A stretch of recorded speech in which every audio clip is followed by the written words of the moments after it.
Bonjour, heureux de vous revoir. Nous parlons aujourd'hui du sacrement de pénitence. Le cours c'est sur l'autorité. Et nous parlons du sacrement de pénitence. La dernière fois, nous avons abordé les sacrements d'une manière générale. Nous avons vu qu'un sacrement est quelque chose de corporel, de sensible, qui signifie, qui cache en lui une réalité spirituelle. Vous vous rappelez ? À la différence de tous les autres rites religieux, le sacrement communique réellement et effectivement ce qu'il signifie, cette réalité spirituelle cachée que l'on appelle du nom général de grâce. Le sacrement produit par lui-même la grâce qu'il signifie. Dans la suite de ces entretiens spirituels, nous ne parlerons pas plus en détail des sacrements que l'on ne reçoit qu'une seule fois, c'est-à-dire du baptême, de la confirmation et de l'ordre. Nous y reviendrons plus longuement l'année prochaine en théologie. Bon, je rappelle qu'on appelle soit première année, soit première partie, les trois grandes divisions de nos cours.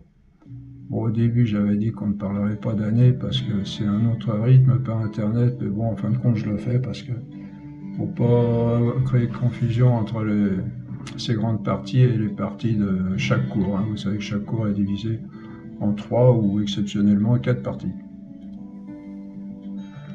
Donc, nous ne parlerons plus de ces sacrements dont on vient de parler. Nous ne parlerons non plus cette année en détail du sacrement des malades. Nous verrons la prochaine fois le sacrement de mariage. Et les autres entretiens de cette année porteront sur l'Eucharistie. Le sujet donc du jour est le sacrement de pénitence, appelé aussi sacrement de réconciliation et aussi la confession. Le terme confession désigne incomplètement ce sacrement, car il vient du latin confitere qui veut dire avouer. Confiteor, j'avoue. Et si le sacrement consiste en l'aveu des péchés, il ne consiste pas seulement en cela. Vous le savez peut-être. L'absolution que donne le prêtre et qui nous purifie de nos péchés et nous réconcilie avec Dieu, il y a aussi sa part, et certainement la plus importante. Il permet à ceux qui étaient éloignés de Dieu de recouvrer son amitié, la vie de la grâce, de charité, car la charité, c'est l'amour, amour de Dieu pour nous, et amour que nous devons avoir pour lui. Nous retrouvons par ce sacrement cet amour que nous avons perdu complètement par le péché mortel et en partie par le péché véniel. Je crois qu'on en a parlé déjà. Du péché.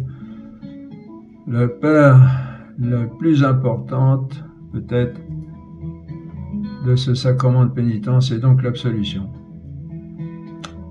Importante, mais c'est pas la seule. On va voir ça. Cela est tellement vrai que dans un cas extrême, comme dans celui d'une foule en danger soudain de mort, un prêtre, s'il n'a pas le temps d'entendre tout le monde, peut donner une absolution collective. Ce qui montre bien que l'essentiel du sacrement se tient dans l'absolution. Bon, c'est supposé que chacun dans son cœur, quand même, se remémore ses péchés et fait un acte de contrition, de regret de ses fautes. Évidemment, il ne s'agit là que de cas extrêmes, attention aux abus. Bon. On sait que les permissions, en des points exceptionnels, en particulier avec le Concile du Vatican, ont tourné en croyance de permission générale et on a fait un peu n'importe quoi. Attention de bien considérer les exceptions, les permissions exceptionnelles pour des permissions exceptionnelles et non pas pour des généralités. Claude Polo, l'actuel, enfin il y a quelque temps, je ne sais pas s'il est encore, qui donne ses cours à Paris, indique l'exhortation de Jean-Paul II, Reconciliatio et Penitentia, comme texte contenant des précisions sur certains points qui n'auraient pas bien été compris après le Concile de Vatican II à ce sujet, si vous voulez. Vous voyez sur Internet, sur Vatican, Jean-Paul II, Reconciliatio et Penitentia. Ça veut dire en français la réconciliation et la pénitence. Le terme de sacrement de réconciliation met plus l'accent sur ce fait de recouvrer l'amitié divine, de se réconcilier de part et d'autre entre Dieu et l'homme. Sacrement de pénitence, qui vient du latin penitere, c'est-à-dire se repentir, met l'accent sur le regret des péchés, le repentir que nous devons avoir dans ce sacrement, et le désir de ne plus recommencer de le réparer. Certains ont dit ah oui, mais chez les chrétiens c'est trop facile, on pêche, on va se confesser, puis hop, on recommence et ainsi de suite. Ben non, on va voir, il y a la contrition, il y a aussi le ferme propos de ne plus recommencer. On verra. C'est pas facile d'ailleurs à comprendre parce que on sait qu'on tombe toujours et en même temps il faut promettre de ne plus jamais tomber. Enfin, vous verrez que ça s'arrange très bien.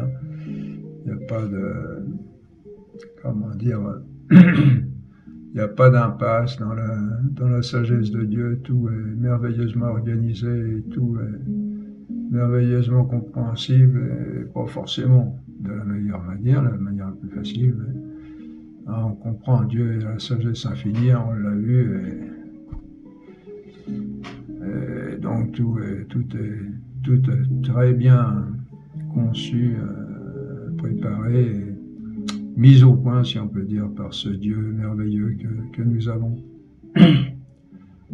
L'aveu des fautes n'est pas le plus important, mais il a tout de même son importance dans ce sacrement, à tel point que, dit saint Thomas, si on se trouve en danger de mort et qu'il n'y a pas de prêtre pour nous entendre, on peut confesser ses péchés à un laïc. Ça vient peut-être pas ça. L'aveu des fautes a son importance essentielle. Et il faut le rappeler aujourd'hui, car on n'en voit plus bien l'utilité. Des fois aussi, le prêtre peut mettre l'accent sur le fait que c'est pas l'aveu des péchés qui compte, c'est surtout l'absolution qu'on reçoit, qui nous lave de nos péchés, qui nous donne des forces pour continuer la route, etc. Mais l'aveu des fautes a son importance essentielle, ça, il faut bien tenir ça. Il est vrai qu'on n'en voit plus bien l'utilité, il est vrai que de l'aveu de ses fautes, et il est vrai que on ne sait même plus ce qu'est le péché. J'ai pas tué, j'ai pas volé, j'ai fait de mal à personne, j'ai rendu service, alors que d'autres qui vont à la messe, etc. Bon.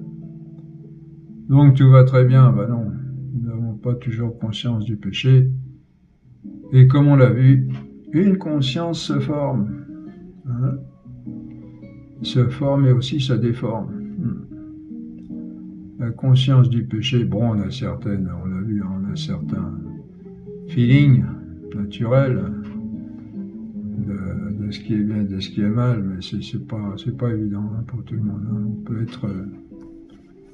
On peut être conscience tranquille, entre guillemets, avec des péchés abominables. Vous voyez la mafia, par exemple, en Italie, des gens qui font les pires crimes et puis qui vont à la messe en costume et tout le dimanche. Ils sont la main dans la main entre eux comme des frères qui s'aiment beaucoup. Ouais. Bon. La conscience du péché n'est pas innée. La preuve, c'est qu'aujourd'hui, on perd de plus en plus cette conscience. Nous avons un certain sens naturel du mal, mais il a besoin d'être formé. D'abord du point de vue naturel, par la sainte philosophie, et aussi du point de vue surnaturel, par la loi de Dieu, la Bible, la Sainte Écriture. Vous voyez, par la loi naturelle, c'est-à-dire par la raison. Mais ça ne suffit pas, parce que la raison, c'est la religion, c'est avoir des relations avec Dieu. Et on sait qu'on peut savoir beaucoup de choses sur Dieu, mais on ne peut pas savoir ce qu'il est en lui-même, disons. Oui, ce qu'il est en lui-même, qu'on ne peut connaître que en ayant connaissance de lui-même en lui-même. Et puis aussi parce que Dieu est un mystère aussi. Dieu est infini, c'est un être extraordinaire. C'est ça qui est intéressant d'ailleurs, c'est que on n'aura jamais fini de découvrir la merveille de beauté qu'est Dieu. Et d'un autre côté, pour accéder à lui, pour aller à lui, on a besoin de lui. On ne peut pas y aller par nous-mêmes. On peut le connaître, on peut connaître beaucoup de choses par la raison. Vous vous rappelez, on a vu ça en première année. Mais pour savoir ce qu'il a en lui-même, aussi, oui, ce que je voulais dire surtout, c'est ses volontés, ses désirs, ça on ne peut pas le savoir. C'est lui qui peut nous faire connaître, et cela on le sait par la parole de Dieu, vous savez. Et on verra comment on est sûr que la parole de Dieu, c'est la parole de Dieu.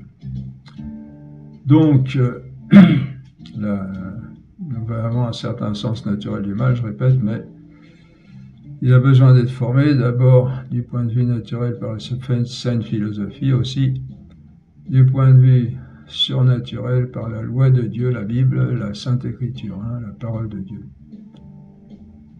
Et il ne faut pas seulement être conscient de ses fautes, il faut aussi savoir les reconnaître. Ah oui.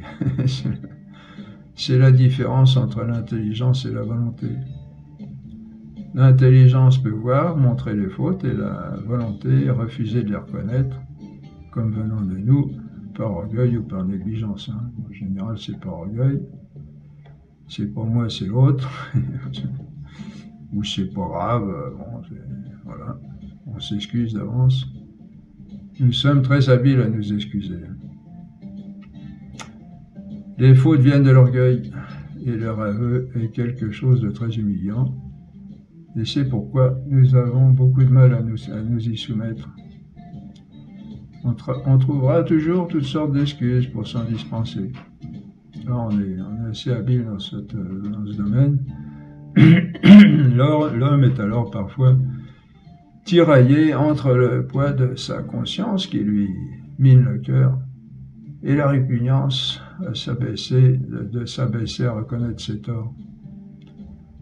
Le monde actuel n'est pas non plus porteur, vous savez, il favorise plutôt l'orgueil, la force, le succès. Le Superman dont on rêve, dont rêvaient même les apôtres, vous savez, quand ils demandaient, après la résurrection en plus, après tout l'enseignement qu'ils avaient eu et tout, au moment où Jésus allait s'élever au ciel, à son ascension, il dit, Seigneur, le temps est-il venu où tu vas rétablir le royaume d'Israël, c'est-à-dire par la force, imposer notre supériorité, etc.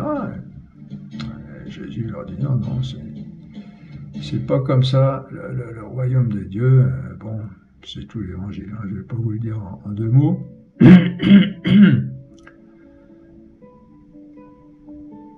Donc, on n'est pas appelé à être un surhomme, disons d'une certaine manière, si, on est appelé à être un surhomme, mais du point de vue spirituel, et d'une façon cachée, et pas pour ce monde, mais pour le monde futur. Et pas pour l'orgueil et la suffisance et la domination des autres, mais pour l'amour. Et la relation d'amour extraordinaire qu'on est appelé à avoir au paradis avec Dieu et entre nous. Il faut rappeler que l'aveu des fautes est une démarche essentielle à notre chemin de retour vers Dieu. C'est ce qu'on appelle la conversion. Conversion, ça veut dire se tourner vers, et en général, ça dépend dans quel temps on est, mais si on est dans le sens opposé, c'est 180 degrés dans l'autre sens, conversion. Puis des fois, ça peut être aussi, on est dans la bonne direction, mais enfin, une certaine direction, mais il faut corriger la trajectoire. Et cette démarche de l'aveu des fautes est une démarche essentielle à notre chemin de retour vers Dieu, de conversion. Converter. Nous avons converter, c'est-à-dire se tourner vraiment vers notre but, qui est Dieu, source d'amour et de tous les biens, source de notre bonheur. Nous avons tous ce désir du bonheur, et ce bonheur consiste dans notre union éternelle d'amour avec Dieu, on en a parlé. Or, le chemin vers ce bonheur, c'est notre croissance dans l'amour de Dieu, dans notre désir de nous unir à lui, et notre union avec lui sera proportionnelle à notre désir. Vous voyez, je dis là des choses très importantes. Le chemin vers ce bonheur, c'est pas un chemin avec les pieds, c'est pas un chemin avec le temps. On croit qu'en allant régulièrement à la messe, en accomplissant ses devoirs, bon, c'est déjà bien. croit que c'est par le temps que se réalise notre marche, mais non, c'est le chemin, notre chemin vers ce bonheur, c'est notre croissance dans l'amour. Hein. Et si on ne croit pas dans l'amour, on n'avance pas. On a beau aller à la messe, aller se confesser, etc. Parce que le but n'y a plus. Le but, et puis aussi l'essence du véhicule pour nous faire aller vers notre but. Donc, je répète, hein, c'est notre chemin vers ce bonheur, c'est notre croissance dans l'amour de Dieu, dans notre désir de nous unir à lui. Quand on a compris qui est Dieu, hein, quel bien extraordinaire il est, qui surpasse tous les biens qu'on peut trouver sur la terre, même. Hein, on peut devenir fou d'amour d'une femme pour un homme, et inversement pour une femme. Et même ça, tout ce qu'on peut rencontrer de plus beau sur la terre, c'est rien en comparaison de ce qu'est Dieu. Je le rappelle, on en a déjà parlé. Mais Sainte Catherine de Sienne, qui a vécu une vie mystique extraordinaire, elle a dit, arrivé à un moment sublime de son état d'union avec Dieu, elle m'a dit, et je considérais toutes choses de la terre comme d'abominables ordures. Vous vous rendez compte, une jeune fille bien sous tous les rapports, si on peut dire, hein. Des mots comme ça dans sa bouche, pour dire qu'elle n'a pas trouvé d'autres mots pour exprimer la différence, l'immense abîme entre la beauté extraordinaire de Dieu et la beauté, la simple beauté des choses de la terre, bon, qui sont belles en elles-mêmes. Hein. Il ne s'agit pas ici de dénigrer tout ce qu'il y a de plus beau sur la terre, et même ce qui est moins beau, mais de comprendre la différence qu'il y a entre tout ce qu'il y a de plus beau sur la terre et qui est Dieu en lui-même, et qu'on n'aura jamais fini de découvrir. On n'aura jamais fini de découvrir sa beauté dans l'infini, parce qu'il est infini précisément, et donc il n'y a pas de bout dans l'infini. Hein, on ne s'imagine pas. Hein, faut pas l'imaginer en espace où on va avancer, et puis on ne verra jamais le bout, non, mais dans le sens où cette beauté, cette perfection, cette merveille qu'il est en lui-même, on n'aura jamais fini de la découvrir parce qu'il est merveilleux à l'infini. Hein, et pas en espace. Nous, on a le réflexe toujours infini en espace, infiniment petit, infiniment grand. Non, moi-même, tout le monde, hein, on le sait, mais on n'arrive pas. Et même là-haut, on ne se rendra jamais compte qui est Dieu en lui-même complètement. On le verra hein, quand même, heureusement. On jouira, entre guillemets, enfin, dans le sens noble du mot, de son extrême beauté, mais on ne comprendra jamais au sens étymologique, comprehender, c'est-à-dire le cerner complètement dans notre compréhension et dans notre amour, parce qu'il est infini. Il n'y a que lui qui peut se comprendre lui-même, parce qu'il a une intelligence, une volonté en proportion, et un amour en proportion, vous voyez. Donc, le chemin vers ce bonheur, je répète encore, c'est notre croissance dans l'amour de Dieu, dans notre désir de nous unir à lui, et notre union avec lui sera proportionnelle à notre désir. Vous comprenez? Parce que l'union, c'est une union d'amour, et le désir, c'est un désir d'amour. Donc l'union sera proportionnelle au désir, parce que notre désir doit croître pour que notre union d'amour soit la plus grande possible avec Dieu. Parce qu'il y a aussi des degrés pour chacun de nous, hein, dans notre vocation. Nous sommes appelés à rejoindre Dieu et à vivre ce bonheur extraordinaire avec lui. Non seulement chaque personne, chacun a son parcours, hein, mais dans chaque personne, il y a toute quantité de possibilités différentes qu'on peut prendre dans notre liberté, parce que Dieu nous appelle dans notre liberté. C'est pas une fiche où il y a toute la route comme sur Google Maps. Hein. Bon, c'est très bien fait, mais bon, voilà, tout est inscrit. Vous passez par ci, vous passez par là. Pour chacun de nous, il peut y avoir toutes sortes de cheminements et de croissance dans cet amour, et de degrés de croissance dans cet amour. Hein. Chacun est libre, et on peut aller très très loin si on veut, et puis on peut aussi manquer son coup, et puis se casser la figure à un quart du parcours, vous voyez. Et donc notre union avec lui sera proportionnelle à notre désir. Or, cet amour, on l'a vu, est blessé par le péché. Ce qui freine ou arrête notre marche vers le bonheur, vous comprenez? Le péché, c'est quoi? On en a parlé déjà, c'est déplaire à Dieu, je crois qu'on va en parler ici un peu après. Le péché, qu'est-ce que c'est?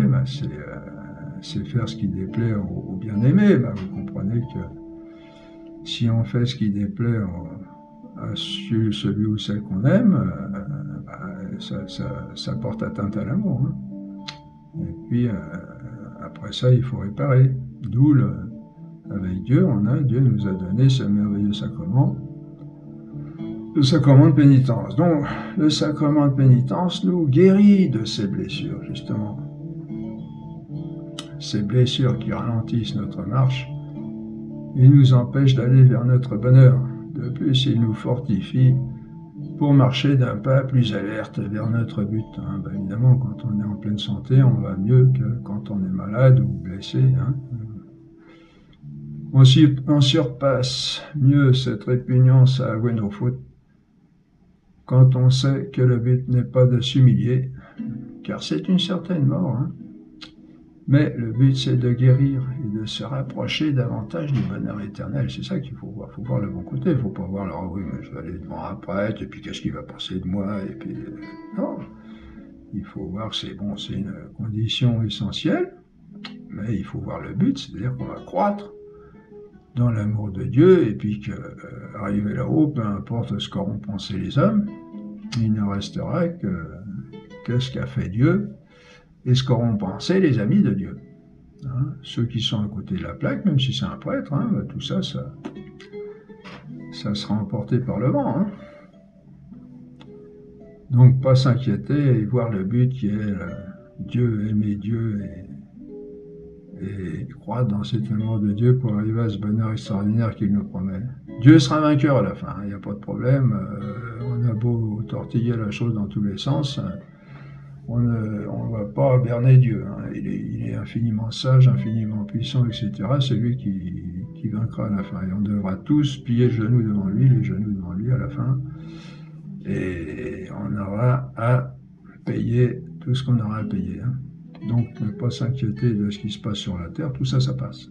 Tout ça, c'est, comme dit Sainte Thérèse d'Avila, on ne se souviendrait plus de cette vie que comme dans une nuit passée dans un mauvais hôtel. Vous voyez, pour dire, c'est rien du tout par rapport à l'éternité, donc il ne faut pas s'inquiéter avec ces histoires de s'humilier devant un homme, lui dire des choses. C'est pas devant l'homme, de toute façon, on va le marquer là. C'est pas devant l'homme qu'on va, on va devant Dieu qui a voulu que nous passions par les hommes, par ses prêtres, pour avouer nos péchés. Bon, ça, c'est son histoire, c'est lui qui a voulu comme ça. Bon, on n'explique pas tout, là, je ne sais pas si on va en parler plus tard. Bon, on continue. Donc, pour remédier à cette répugnance, donc, de confesser un homme, qui est le prêtre, certains prêtres ont cru bien faire en proposant des cérémonies collectives de pénitence. Bon, je crois que ça se fait plus maintenant. C'est bien si on n'oublie pas que la réconciliation doit comporter toujours l'aveu personnel des fautes. Voilà, on dit qu'il peut y avoir des absolutions collectives, mais il faut l'aveu personnel des fautes. Il n'y a qu'en cas de rare cas bien précis que le prêtre peut donner une absolution collective, comme on le disait tout à l'heure, comme par exemple dans le cas d'un navire contenant 2000 personnes, par exemple, faisant naufrage. Hein, et s'il n'y a que 2 prêtres pour les 2000 personnes, ça ne suffit pas, donc là il y a une permission pour une absolution collective. Mais c'est absolument pas permis dans le cas de grands rassemblements comme sur des lieux de pèlerinage ou aux jours qui précèdent les grandes fêtes. Hein. C'est aux prêtres de s'organiser. Bon, aujourd'hui il n'y a pas trop à s'inquiéter, ça se fait plus tellement. Mais bon, on le signale quand même. Donc le principal, si on peut dire, dans ce sacrement, c'est l'absolution qui efface les péchés par les mérites de notre Sauveur Jésus-Christ. Il n'y a que lui qui peut faire ça. Il n'y a que ce sacrement qui peut faire ça. Hein? Ça, c'est extraordinaire. Il faut voir aussi le cadeau sensationnel que nous donne Dieu, hein, qui nous met dans nos mains, parce que n'importe qui peut aller se confesser. Hein, et il n'y a que là que le péché peut être effacé, c'est-à-dire pas seulement la gravité, ce qui nous sépare de Dieu, ce qui met des problèmes dans des retards dans notre amour de Dieu, etc., mais aussi le poids de la conscience. Vous savez, je ne sais pas si vous savez, mais les gens qui ont fait des péchés graves, ils portent ça dans leur conscience, ils souffrent des choses pas possibles. Hein. Ils ne dorment plus, ils font des cauchemars, ils sont malades, ils sont tristes, ils ont toujours porté la peine du péché, c'est pas rien. Hein. Et seul ce sacrement nous libère de ça. Il nous libère pas seulement du péché qu'on a commis, de notre responsabilité, etc., mais des conséquences du péché, de tout ce qui peut nous rendre malheureux. Ici, et puis aussi, malheureusement, après, en enfer, hein, si on ne prend pas les moyens adaptés. Donc, le principal, si on peut dire, dans ce sacrement, c'est l'absolution qui efface les péchés par les mérites de notre Sauveur Jésus-Christ. Hein. C'est grâce à lui, à sa passion, à son incarnation et à sa passion que nous avons ces sacrements merveilleux. Vous voyez, c'est ça qu'il faut regarder si on est un petit peu rebuté par le fait qu'il faille avouer des fautes, même des fois honteuses, hein, parce qu'on sait que le péché, ça nous pousse des fois à faire des choses vraiment honteuses, et qu'on répugne vraiment. Bon, je donne le conseil entre guillemets, entre parenthèses, là, si on a ce genre de cas-là, de ne pas aller forcément se confesser au prêtre qu'on voit habituellement. On peut, dans ce cas-là, aller, par exemple, à un pèlerinage, et puis là, on va voir un prêtre qu'on ne connaît pas, qu'on ne reverra pas, peut-être, et puis aller se confesser, là, ces péchés-là, hein, c'est pas... Il n'y a pas d'obligation d'aller C'est même, d'ailleurs, je pense, pas recommandé, parce que ça peut mettre quand même du trouble dans notre vie quotidienne. Donc, c'est le Christ qui efface nos péchés, et le prêtre tient sa place, c'est ça aussi qu'il faut voir, hein, de par la volonté de Dieu. Il tient véritablement sa place. Hein. On le voit en ce que le prêtre ne dit pas, hein, quand il donne l'absolution. Le Christ vous pardonne tous vos péchés, mais je vous pardonne tous vos péchés. Vous voyez ? Dieu seul peut pardonner. C'est pas possible que ce soit le prêtre qui dit ça en tant qu'homme. Voyez ? Dieu seul peut pardonner, et il se sert du prêtre pour faire passer sa miséricorde par lui. Le prêtre est ordonné pour cela. Il a reçu un sacrement d'ordination par lequel il est habilité à pardonner les péchés au nom de Dieu, à tenir la place de Dieu dans l'absolution où il pardonne, c'est-à-dire il efface les péchés par ce pouvoir que Dieu lui a donné par son ordination. C'est une démarche, donc la confession, qui demande de l'humilité, une grande foi de notre part, car il faut voir Dieu dans le prêtre. Hein, voilà. Apparemment, il est un homme comme nous, pécheur comme nous, et pourtant, par la foi, nous croyons que c'est Dieu lui-même qui écoute nos péchés et nous donne le pardon par lui. Bon, on parle quand même à l'homme, hein, quand on demande des conseils, etc., donc on parle à lui, mais il faut savoir qu'à travers lui, on parle, le Christ est là, et il nous écoute et il nous parle aussi. Enfin, il nous parle par le prêtre, dans le prêtre. Pour que le sacrement soit valide, il faut la contrition de notre part, c'est-à-dire le regret sincère des péchés que nous avons commis, ce que signifie pénitence, le mot pénitence qui vient du latin pénitere et qui veut dire regretter, hein, comme on l'a dit. Un péché, c'est quelque chose qui va contre la volonté de Dieu. Voilà, on explique ce qu'est le péché là. Un péché, c'est quelque chose qui va contre la volonté de Dieu, et nous savons qu'aller contre la volonté de quelqu'un, c'est lui déplaire, hein, évidemment. Hein. Vous faites quelqu'un, bon, n'importe quel exemple, hein, un gamin, sa maman lui demande de faire quelque chose, il fait exactement le contraire, la maman n'est pas contente, hein, c'est normal. On ne peut pas entretenir de relations avec une personne en lui déplaisant. Hein? Vous voyez, on parlait d'amour, là, notre cheminement vers le paradis, c'est un cheminement de croissance d'amour dans le désir. L'union à Dieu, c'est être merveilleux. Et on ne peut pas croître dans ce désir, dans cet amour en lui, comprenez, en lui déplaisant. Et c'est ce que fait le péché. Pour entretenir des relations, en plus des dégâts qu'il fait en nous-mêmes, en tant que contre-nature et contre la surnature, hein, le péché. Pour entretenir des relations avec une personne à laquelle on aura déplu, comment faire? Eh bien, il faut déjà chercher à éliminer les causes de déplaisir en lui provenant de nous, hein, causes de déplaisir en lui provenant de nous, avant de prétendre avoir un minimum de relations avec elle. Hein. Par exemple, si on a bousculé quelqu'un, pour conserver les relations, il faut manifester un certain sentiment de regret, comme des excuses, hein, car être bousculé déplaît, c'est contre la dignité de la personne. On peut faire aussi prendre cet exemple aussi, j'ai tué le fils du roi, forcément le roi, s'il aimait bien son fils, il ne va pas être très content après moi. Donc là, il faudra essayer de réparer la faute. Hein, si on veut, si c'est possible, si on veut retrouver les bonnes relations. Avec Dieu, c'est pareil. Sauf que, ce sont des exemples lointains, parce que Dieu est un être d'une dignité infinie, on en a parlé. Et nous, on n'était pas capables, hein, on l'a vu, on n'était pas capables de retrouver des bonnes relations avec Dieu. Il a fallu que Jésus-Christ vienne payer notre faute sur la croix. Et c'est de ça dont on participe, hein, dont on profite dans ces sacrements d'ailleurs.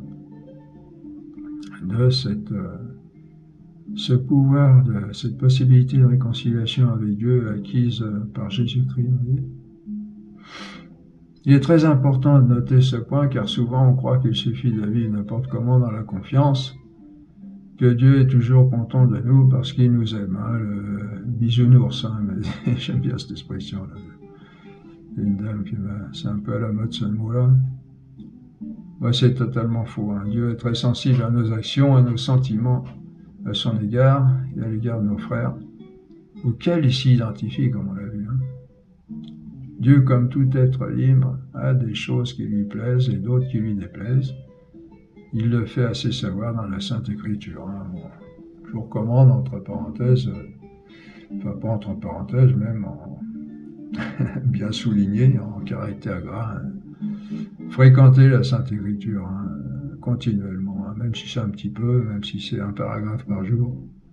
J'avais dit les vies de saints, oui, les vies de saints c'est important aussi parce que ils sont les mises en application de ce merveilleux programme de réconciliation avec lui, mais pour savoir ce que Dieu pense, ce que Dieu veut, ce que Dieu désire, ce que Dieu aime, et puis ce qui lui déplaît, comme le péché, c'est surtout sa parole, par laquelle il nous fait savoir ce qu'il a en lui-même et ce qu'il veut. Vous voyez ? Tous les saints et Jésus lui-même en premier ont eu très à cœur de faire la volonté de Dieu, ce qui revient à chercher à lui plaire. Alors, dans l'Évangile, il le dit à un moment Jésus, Dieu est toujours avec moi parce que je fais toujours ce qui lui plaît. Puis Saint Thérèse d'Enfant Jésus aussi, je ne me souviens pas, elle dit, je ne me souviens pas avoir jamais refusé quelque chose à Dieu. Vous voyez ? C'est le propre de l'amour, hein, d'aller dans le sens de la volonté de l'autre, dans la mesure où elle est bonne, évidemment. Et avec Dieu, de toute façon, elle est toujours bonne. Donc, voilà. Nous voyons encore là l'importance de la recherche de la sagesse, principalement dans la Sainte Écriture, et avec l'aide de ces saints interprètes, les saints docteurs, hein, pour savoir, parce qu'on peut aussi interpréter à notre manière l'Écriture sainte, hein, avec l'aide de ces saints interprètes, les saints docteurs, pour savoir qui est Dieu, quelle est sa volonté, et comment lui plaire et ne pas lui déplaire. C'est le tout, hein, en fin de compte, hein, de la recherche de Dieu. Par exemple, la volonté de Dieu se manifeste d'abord dans sa création, puisque c'est lui qui l'a voulu, et donc chercher à connaître sa volonté à ce niveau signifierait chercher à connaître le fonctionnement de ce monde. Dans quel but Dieu l'a créé? pour aller dans le même sens, hein, c'est ce qu'on fait cette année, hein, dans ce qu'on a fait l'année dernière, pardon, avec la philosophie, la nature. Dans quel but il a créé ce monde? Pour aller dans le même sens, hein, connaissance qui commence déjà avec les sciences et surtout la saine philosophie, celle qui recommande l'Église, et la métaphysique qu'on a vue en première année.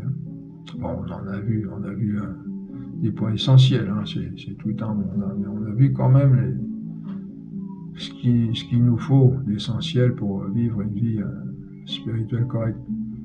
Cette sainte volonté de Dieu se manifeste de façon supérieure dans la Sainte Écriture, ce qui ne dispense pas du reste. Sainte Écriture qui est sa parole, hein, en fait, comme on le sait. Hein. C'est Dieu qui parle dans la Sainte Écriture. Hein. Bon, après, il faut chercher à savoir ce qu'il a voulu nous dire à travers ses interprètes, à des diverses époques, avec des diverses mœurs, etc. Mais c'est toujours Dieu qui parle dans la Bible, dans la Sainte Écriture. Donc, cherchez à savoir ce qu'il veut nous dire. Il n'est donc absolument pas pensable d'avoir une vie spirituelle normale en négligeant ce point extrêmement important. On ne peut progresser dans la vie spirituelle en déplaisant de quelque façon à Dieu. Vous voyez, c'est très très important ça.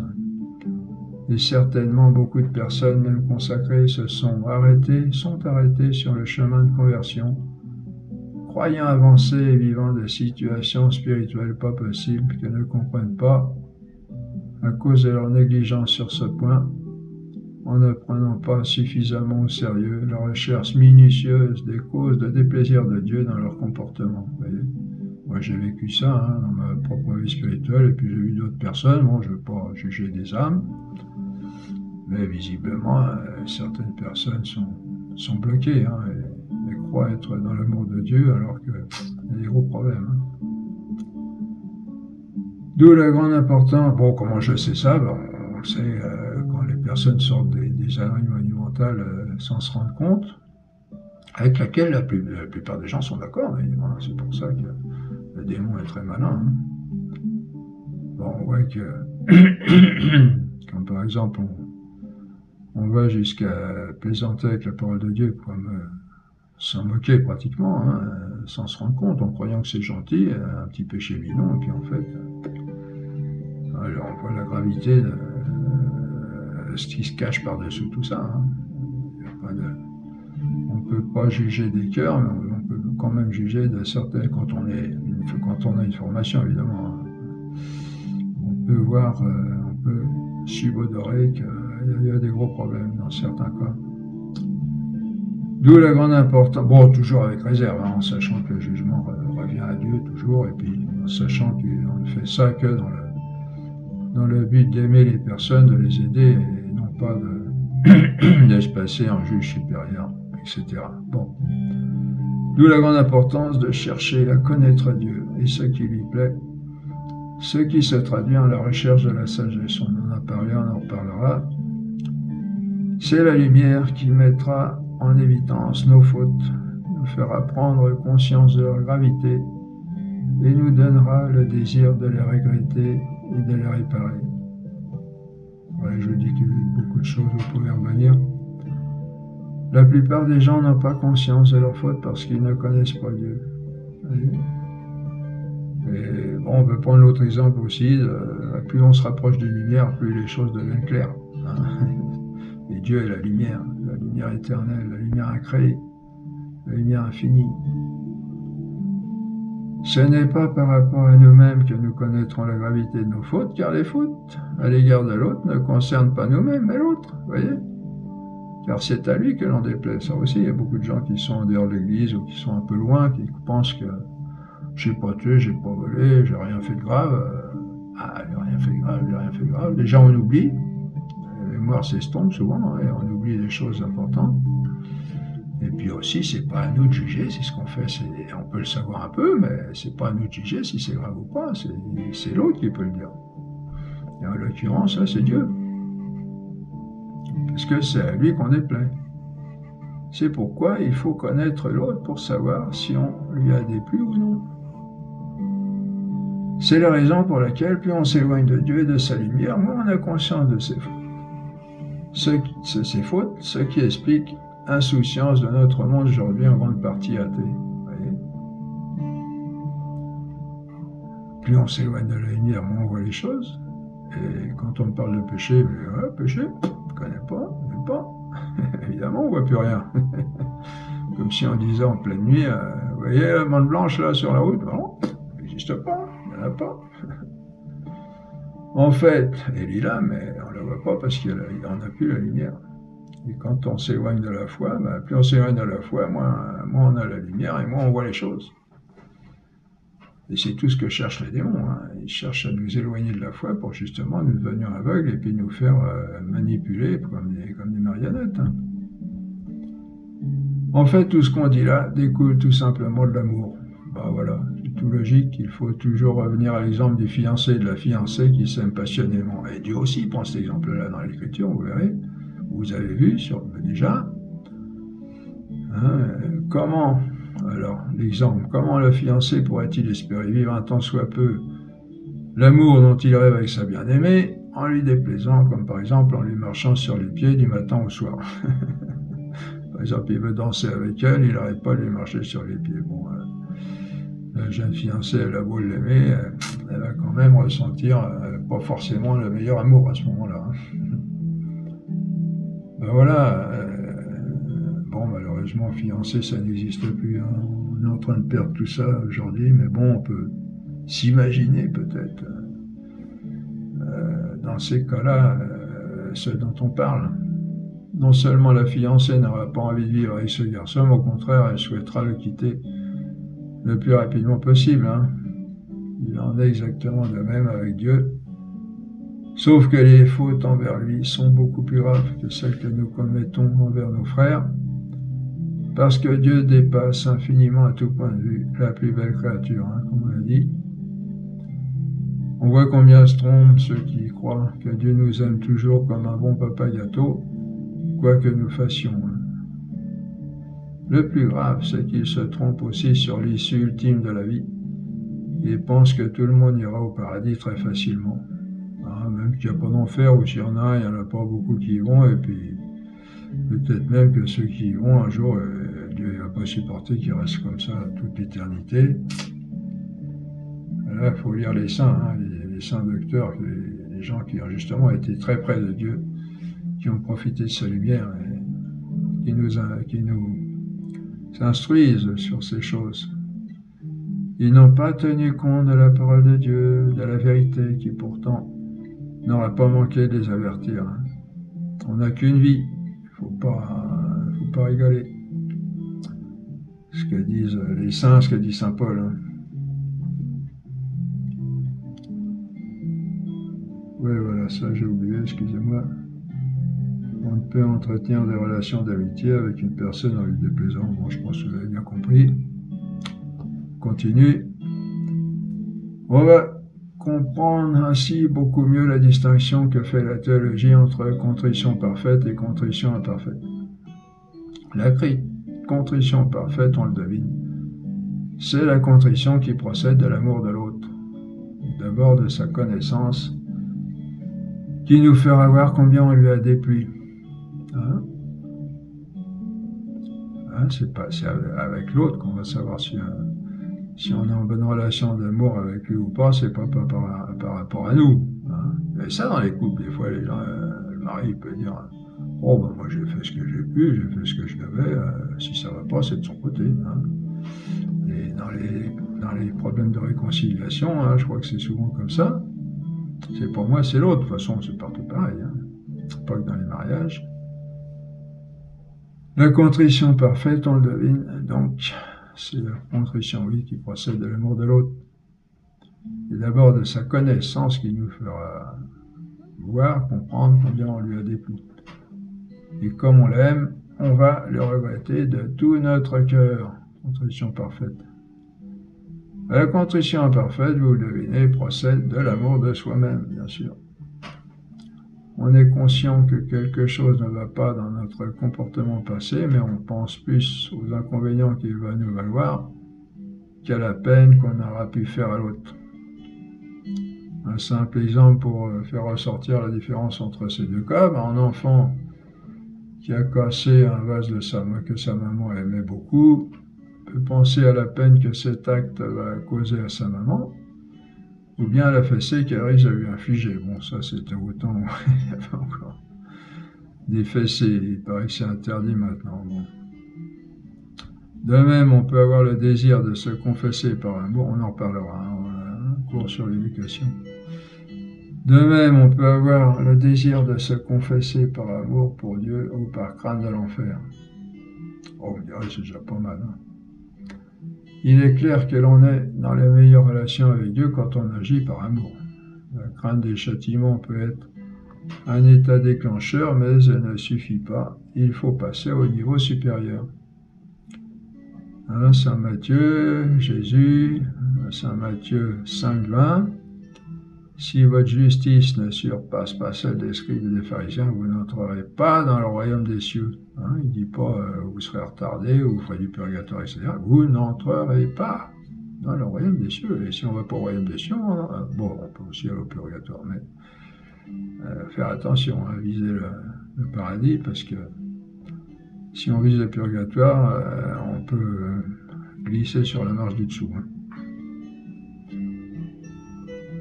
Si la contrition, parce que les pharisiens, vous savez, ils avaient fait un amalgame des commandements de Dieu et de leur propre sauce, et ils en étaient au légalisme, quoi. Faut observer les choses jusque dans une minutie extrême. Ils étaient tellement penchés sur leur minutie qu'ils ne voyaient plus Dieu, etc.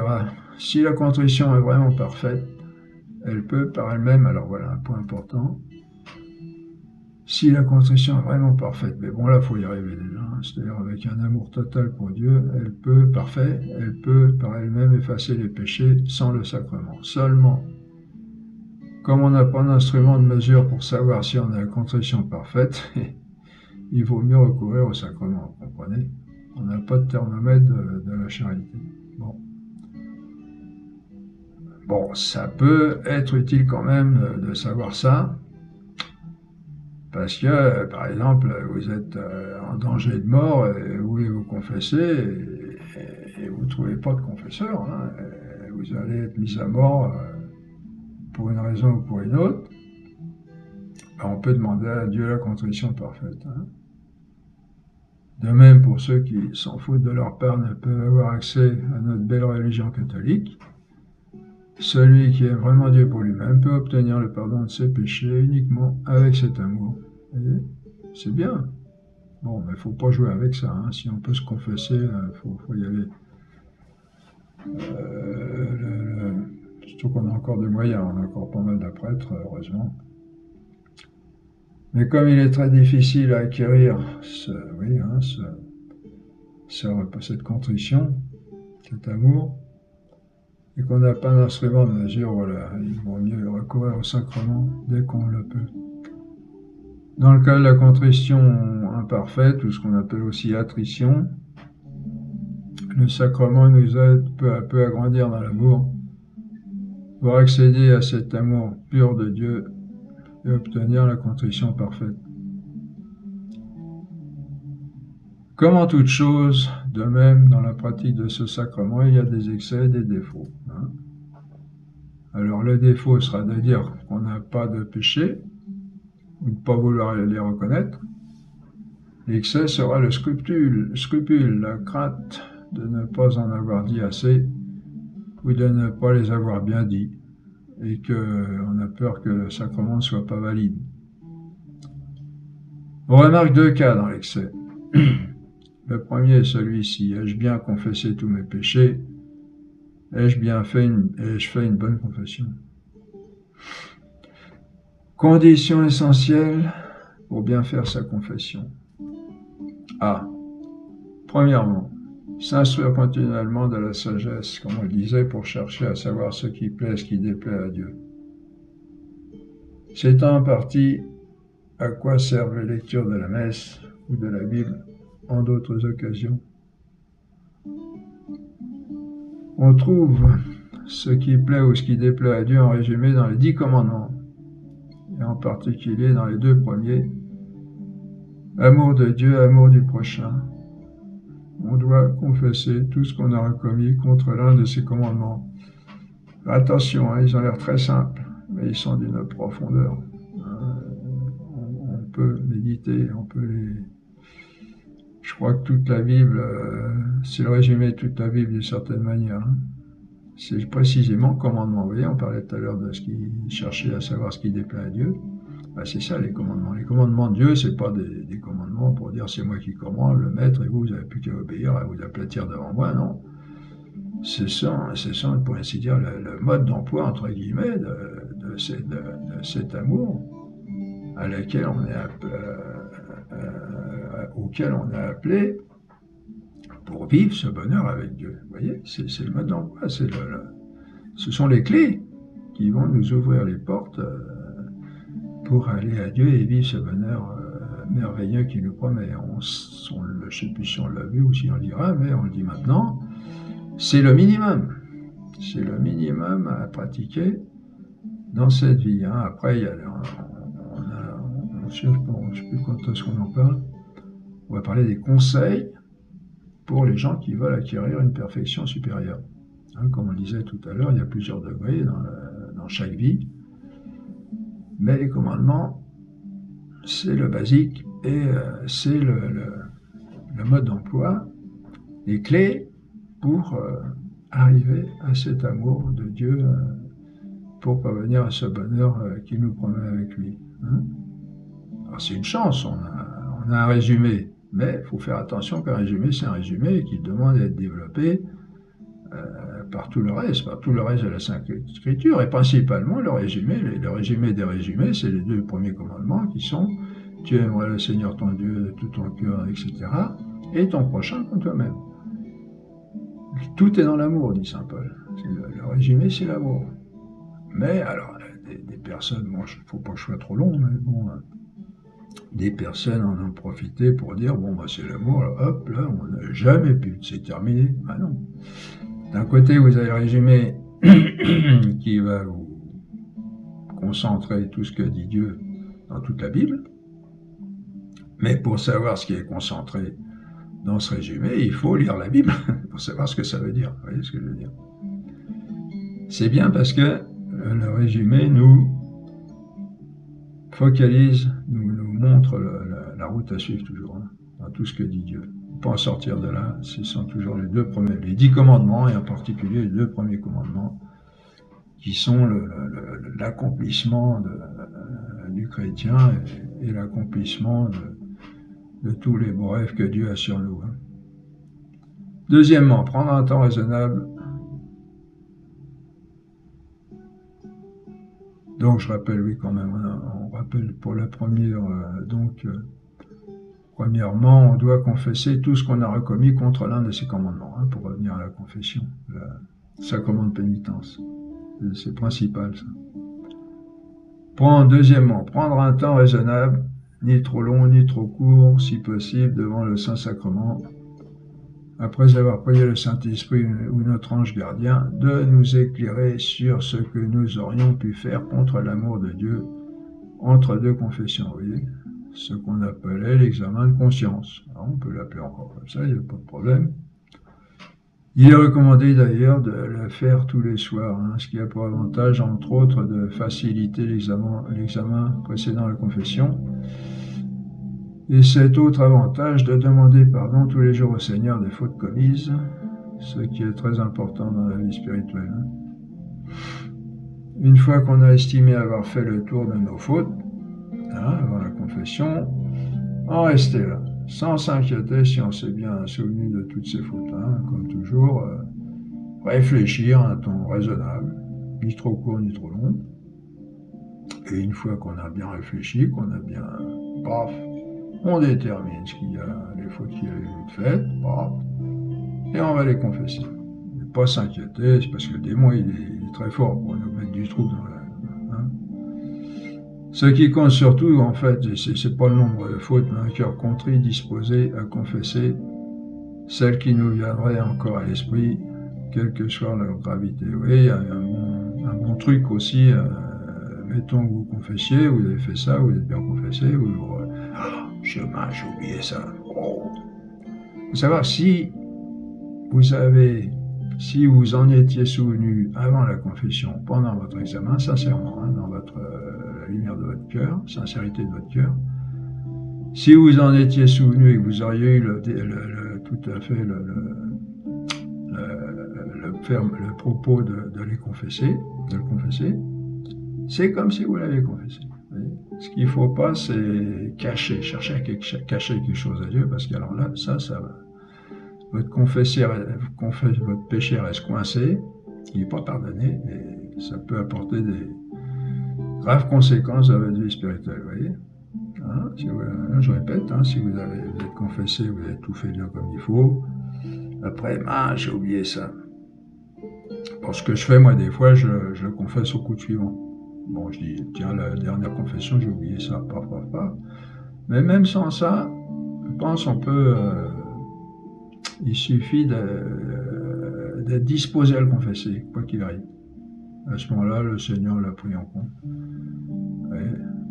Mais pas le cacher parce qu'on n'a pas envie de le confesser ou parce qu'on en diminue l'importance, etc. Enfin, ça, parce que il y a des gens qui ont été en enfer avec ça. J'ai lu des livres spirituels. Un moine, justement, il avait caché quelque chose. Il a loupé la marche. Troisièmement, confesser toutes ses fautes au confesseur sans trop détailler ni trop abréger. Vous voyez, toujours la juste mesure entre les extrêmes. Simplement comme elles sont arrivées. Il s'agit de confesser les fautes, non de raconter sa vie ni ses états d'âme. Bon, on peut demander des conseils, mais il s'agit surtout de confesser les fautes. Bon, ce qui n'empêche pas de voir un père spirituel pour prendre du temps de lui parler de cela, si c'est nécessaire. Bon, après, au père spirituel, de voir si on parle de ça pendant la confession ou si on a un entretien à part pour parler plus généralement de la vie spirituelle. Mais la confession, c'est fait principalement pour confesser ses fautes. Et il faut s'accuser, non s'excuser. Ça, c'est très important aussi. On cherche toujours à diminuer nos fautes, comme on le disait. S'accuser simplement. J'ai fait ça, c'est bon, ça, j'ai fait une connerie, bon, ça y est, voilà. Pardon Seigneur, c'est fait. Il ne faut pas avoir peur d'être coupable. Notre culpabilité reconnue est comme le bois qui permettra à la miséricorde du Seigneur de s'enflammer pour notre misère. Pas s'inquiéter, il n'y a aucun péché qui rebute Dieu de l'instant où on est sincère. Il plaît beaucoup au Seigneur que nous reconnaissions n'avoir aucune excuse. Ça, je l'ai senti dans ma vie spirituelle. Car on est comme obligé de dépendre totalement de sa miséricorde, voyez. L'orgueil toujours qui pointe son bout du nez, là. Mais non, c'est pas moi, mais de toute façon, c'était pas moi. Non, je suis coupable. Seigneur, je m'étale. J'ai fauté, Seigneur, comme dit David. Et le Seigneur nous prend cette faute. Et il nous transforme, il est heureux, et il nous rend heureux. Et il n'y a plus de place pour l'orgueil. Je suis coupable. Ouais. Dieu recherche des coupables, d'une certaine manière. Bon, ça ne veut pas dire qu'il faut pécher exprès, loin de là. Mais quand on a péché, reconnaître simplement. Dieu, il sait de quoi on est capable. Et comme dit Sainte Thérèse, heureusement que Dieu m'a préservé parce que je ne sais pas de tout ce dont je suis capable. Moi, je dis ça aussi des fois. Je regarde ma vie, là, j'arrive à 70 ans. Quand j'avais abandonné Dieu, là, partout où je suis passé, mais j'aurais pu tomber dans des choses bien pires que ça. Et Dieu m'a préservé, Dieu m'a aidé. Et puis, on ne sait pas de quoi on est capable. On le voit chez les autres des fois, mais nous-mêmes... Il faut le dire, voilà, Seigneur, je suis pécheur. De toute façon, Dieu, Jésus-Christ est venu pour les malades, il n'est pas venu pour les bien portants, il l'a dit bien. Il ne faut pas avoir peur d'être malade, au contraire. Et la guérison, c'est l'amour. Pourquoi on est dans le péché, pourquoi on est dans la misère, ça c'est Dieu qui a permis qu'on soit comme ça, et il faut faire confiance que c'est la meilleure solution. Faut pas chercher à être plus malin que Dieu. C'est l'orgueil qui nous pousse à chercher des excuses pour nous justifier. Ce tribunal de la pénitence ne reçoit que des coupables. Si nous sommes excusables, nous n'avons rien à y faire. Voilà. Mais par contre, si on sort, on porte toujours le poids de notre péché. Avec ses conséquences, comme on le disait, et ça, c'est pas marrant. On se souvient que la vertu que le Seigneur préfère, c'est l'humilité. La clé principale pour ouvrir toutes les portes de la sainteté, c'est l'humilité. Celle dont excellait la très sainte Vierge Marie, et qui a fait s'abaisser Dieu jusqu'à s'incarner par amour pour Dieu en elle. Sans son humilité, il ne serait jamais venu, Dieu. Est-ce qu'il aurait trouvé quelqu'un d'autre? Si Adam l'avait eu, on aurait évité toutes ces souffrances du monde. Quatrièmement, recevoir l'absolution avec grande confiance dans l'amour infini de Dieu et ne pas s'inquiéter si nous avons fait tout ce qui dépend de nous pour remplir ces conditions. Cinquièmement, remercier Dieu et lui demander son aide pour ne plus tomber et progresser dans la voie de l'accomplissement de sa sainte volonté. Faire au plus tôt la pénitence imposée par le prêtre. Bon, ça, la pénitence, il n'en donne pas toujours, il devrait, normalement. Bon, souvent, c'est une petite prière. Moi, je fais toujours, après la confession, un Notre Père et trois Jésus Salut Marie en contemplation des plaies de Jésus, les deux bras, les deux jambes, les deux pieds, et le cœur transpercé. Gloire au Père, et puis nous vous adorons, Christ, nous vous bénissons, etc.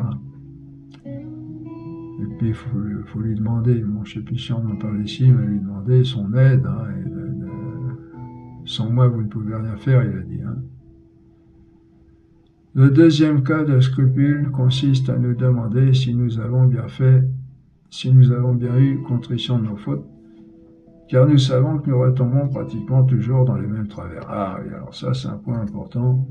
Pourquoi me confesser, puisque de toute façon je sais que je vais retomber.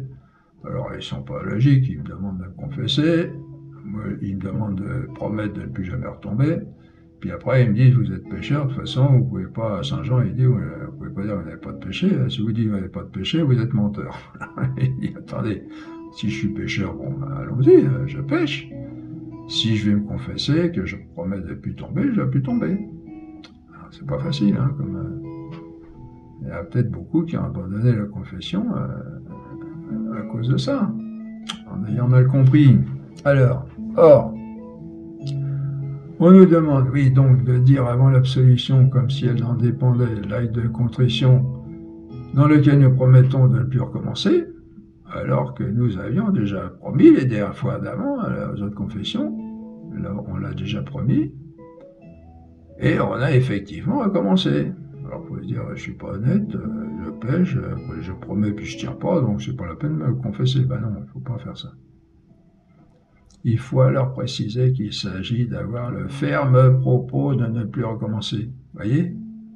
Il ne s'agit pas de pas pécher. C'est comme ça que Saint Jean dit, on est pécheur. Si on dit qu'on n'est pas pécheur, on est menteur. Mais il s'agit d'avoir le ferme propos, c'est-à-dire la volonté de ne plus recommencer. Voyez? Tout le monde le fait, ça, de toute façon, même dans d'autres domaines, les sportifs, ils commettent un exploit, quelqu'un qui descend en ski, par exemple, il prend la ferme, il prend pas la résolution, mais c'est comme s'il prenait la ferme résolution de ne pas tomber, et puis d'être le premier, et puis de faire le parcours le plus parfait possible. Bon, il se casse la figure, il s'est cassé la figure, mais il a pris, dans son mind, il a pris la ferme résolution, il voulait gagner. Bon, là, il voulait gagner sur autre chose. Mais bon, la vie spirituelle, c'est un peu pareil aussi. Avoir le ferme propos, ne plus recommencer. La vie est un combat, la vie chrétienne surtout est un combat. Ferme propos de ne plus recommencer au moment où on déclare d'avoir ce ferme propos. Mais on ne promet pas de ne pas tomber, vous voyez, Je prends l'acte de contrition, je prends la ferme résolution de ne plus vous offenser, de faire pénitence. Je prends la résolution. Je la prends sincèrement. Si je tombe après, ça fait partie de la vie de pécheur, voilà. On est pécheurs. Nous sommes tous faillibles, nous avons tous la possibilité de tomber, ce qu'on appelle être pécheur. Voilà.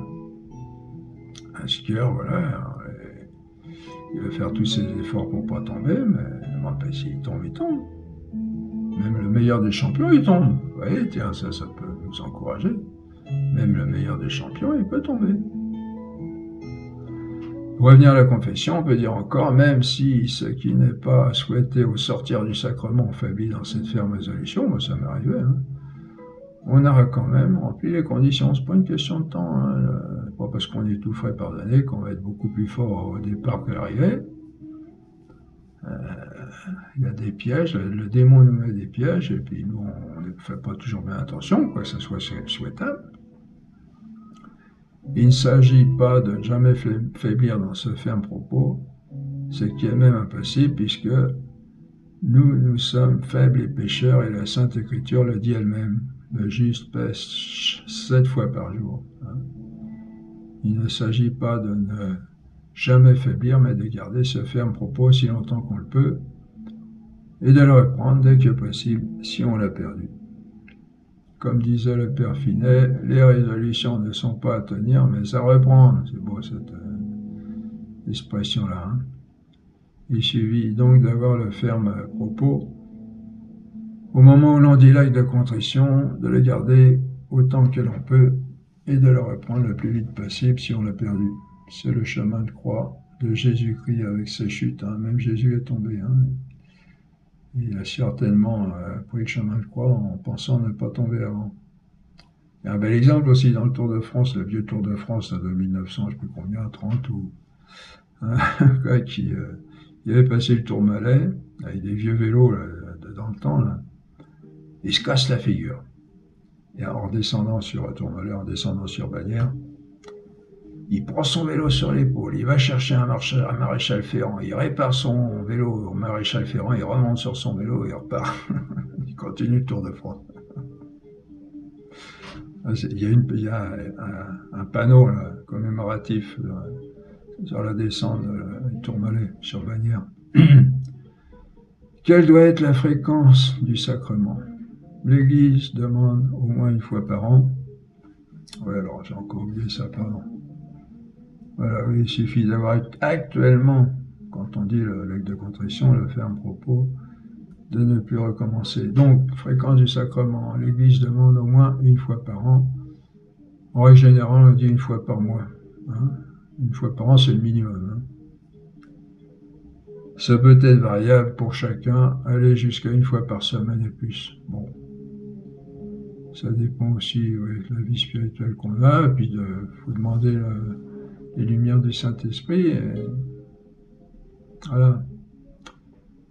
Il faut agir selon notre conscience, dans la lumière de l'Esprit de vérité, dans la prière, en sachant que plus on s'en éloigne, moins on a conscience du péché, et que plus on s'en rapproche du sacrement, plus on bénéficie de la miséricorde du Seigneur et de toutes ses grâces, de force, d'amour et de lumière. Faut savoir aussi que c'est pas seulement un aveu des péchés, mais c'est aussi avec l'absolution, on reçoit pas seulement le pardon des péchés, où les péchés sont effacés, mais aussi une nouvelle force pour continuer la route, et puis on a monté une petite marche de plus. Voyez. Le Seigneur, il est malin, il se sert de ça pour nous faire avancer. Voyez. Il ne faut pas hésiter à y recourir. Ce n'est pas une honte, mais un bonheur. Bon, faut pas, comme on disait tout à l'heure, faut pas non plus être dans le scrupule. C'est très humiliant aux yeux des hommes et très exaltant en Dieu. Il y a un moyen de rapide progrès dans la sainteté.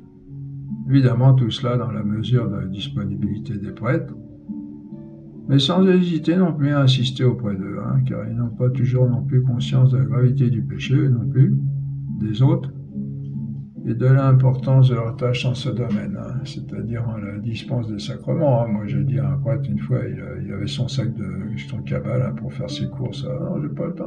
Ben, il dit, où est-ce que je vais aller? Moi, j'ai pas dit, je vais pas aller au boucher ni à l'épicier pour recevoir les sacrements. Il y a que vous qui pouvez me le donner. Ah bon. Il a fini par me le donner. Bon, merci Seigneur.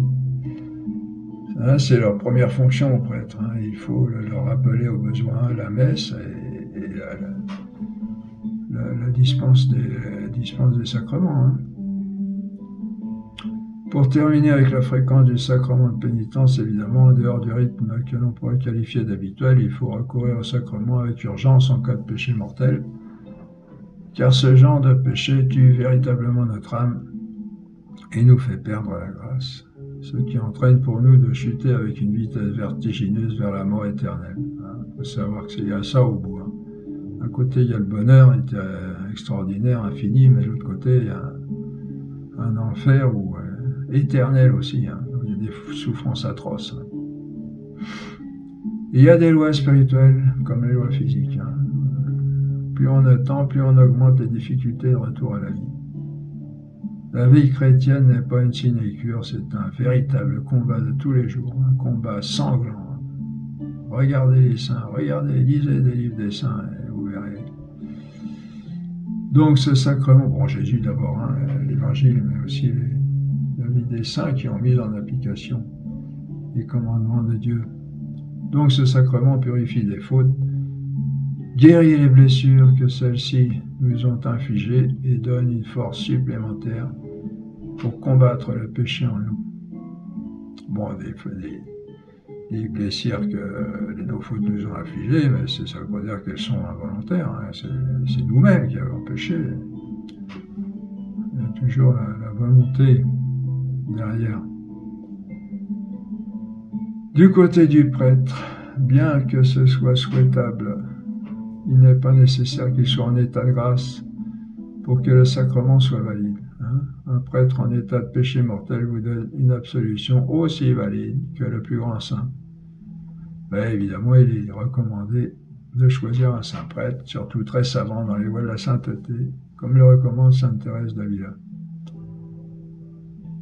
Cela nous amène à dire quelques mots sur la direction spirituelle.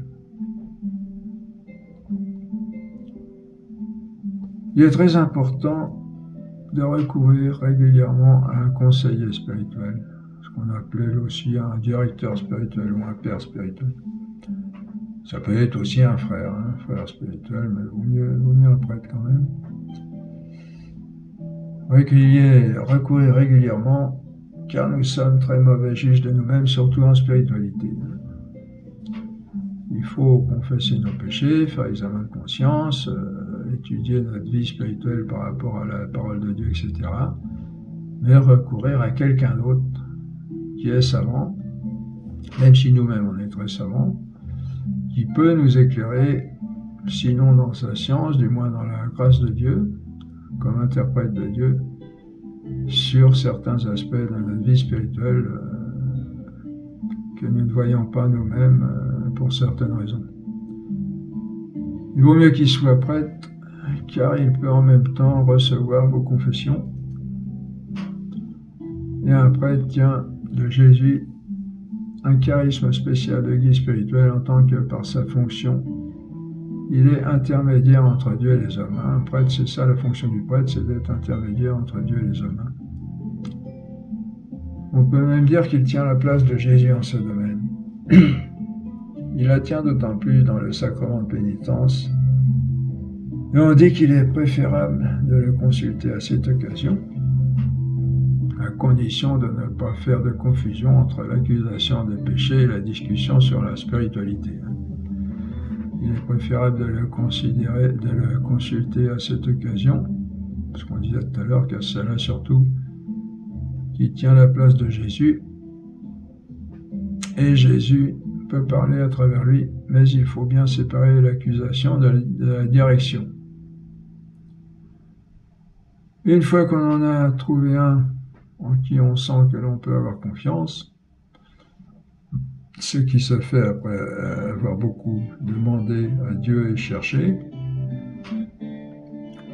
il faut s'ouvrir à lui et suivre ses conseils en continuant de prier pour lui, pour que ce soit Dieu qui parle à travers lui. L'efficacité d'un bon guide spirituel se voit à l'usage si on est dans une grande paix en Dieu et si on sent que l'on progresse. Hein. Et ça, c'est un signe qu'on en a trouvé un bon, parce que c'est pas évident non plus. S'il met l'âme dans l'inquiétude sans raison apparente, il faut le quitter et en chercher un autre. Bon, c'est moi qui recommande ça, je pense que c'est un bon conseil. Le signe d'un bon guide est une grande paix en Dieu et un sentiment de progrès continuel dans l'amour et la connaissance de Jésus, ce qui n'empêche pas les épreuves et les angoisses, hein, on peut en avoir, même avec un bon confesseur, car toute âme qui progresse en rencontre beaucoup, mais en principe, elle ne dure pas, et l'amour et la joie spirituelle les surmontent sans peine. Bon, j'ajoute aussi ce que je dis, maintenant, il faut se sentir compris, hein, de ce Père. S'il est complètement à côté de ce qu'on vit avec Dieu, parce qu'on n'est pas, on a beau avoir besoin d'un Père spirituel, on n'est pas complètement aveugle, et c'est nous qui sommes appelés à vivre une vie d'amour avec Dieu, c'est pas le Père spirituel. Et on a quand même notre autonomie. Alors il faut lui obéir, il faut le suivre, mais on reconnaît quand même qu'on en a trouvé un bon, parce que on est responsable de ce qu'il nous dit devant Dieu, mais on est responsable aussi du choix qu'on fait du Père spirituel. Hein, tout Père spirituel qui tombe comme ça, comme un cheveu sur la soupe, c'est pas forcément le bon. Hein, s'il va pas, il faut le quitter, il faut y en chercher un autre. Tout prêtre n'est pas apte à être Père spirituel, au moins pour vous ou pour quelqu'un d'autre. Bon, après ça, c'est à discerner dans la lumière du Saint-Esprit, dans la prière, etc. Mais bon, c'est quand même des règles assez générales où il faut se sentir bien, même au milieu de beaucoup de souffrances, sentir une grande paix au fond de soi-même avec un Père. Voilà en ce qui concerne ce sacrement de pénitence et la nécessité de recourir à lui pour mener une bonne vie spirituelle. Oui, c'est très important. Les deux points sur lesquels on pourra insister, c'est d'abord de recourir régulièrement à ce sacrement, au moins une fois par mois, et ensuite d'avoir un bon guide spirituel, très savant dans les voies de la sainteté, auquel on s'ouvrira et que l'on suivra si on vit une grande paix en Dieu et le sentiment de bien progresser dans l'amour de Jésus. Bon, c'est paradoxal aussi, un sentiment de bien progresser, parce que les saints, plus ils avancent, plus ils se sentent incapables, et pas facile, hein. Bon, ben, c'est Dieu qui nous guide, hein. Faut faire confiance et bien le prier, et être bien ouvert, bien humble surtout, hein. Regardez les saints, c'était des gens très humbles, mais bon, des vrais combattants, hein, aussi, hein. C'était pas c'était, comment dire, pas des nunuches, c'était des gens qui savaient ce qu'ils voulaient, qui en voulaient. C'est ça que Jésus aime d'ailleurs, hein, des gens qui, des femmes, hein, des jeunes filles, des petites jeunes filles, caractère, d'amour, aimer Jésus, c'est ça qu'il veut Jésus, hein. Je suis amené pour mettre le feu sur la terre, hein. Il ne veut pas les gnangnans, il n'en veut pas, hein. Donc, si on n'en trouve pas, le Père spirituel, qu'est-ce qu'on fait? Ben, faut mettre toute sa confiance en Dieu, en sachant qu'il remédiera lui-même au manque d'une âme qui se fie totalement et humblement à lui. Voilà. Voilà, on peut être aussi dans des cas si on est dans un monastère ou je sais pas quoi, qu'on est un peu coincé, hein, on peut vivre des choses pas faciles non plus, moi ça m'est arrivé. Il faut essayer de faire confiance en Dieu et savoir qu'il nous guidera de toute façon à travers tout ce qu'il permet qu'il nous arrive. Il vaut mieux parfois ne pas en avoir que d'en avoir un mauvais. Sœur Faustine, hein, l'apôtre de la miséricorde, hein, dit qu'un mauvais confesseur peut faire beaucoup de gâchis. Sœur Faustine, hein. Attention. Le tout est de calculer dans la lumière du Seigneur si, avec un directeur, on ne fera pas pire qu'avec celui qu'on a. Sans un directeur, on ne fera pas pire qu'avec celui qu'on a. Si on ne trouve pas de prêtre, et comme je le disais, on peut demander à un religieux, à une personne consacrée qui, par sa consécration, appartient à Dieu, hein, comme moi-même, par exemple.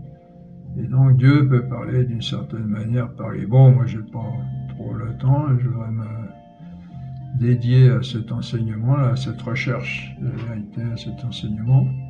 Mais je refuse pas de répondre à des personnes qui éventuellement me poseraient des questions, dans la mesure où je peux leur répondre.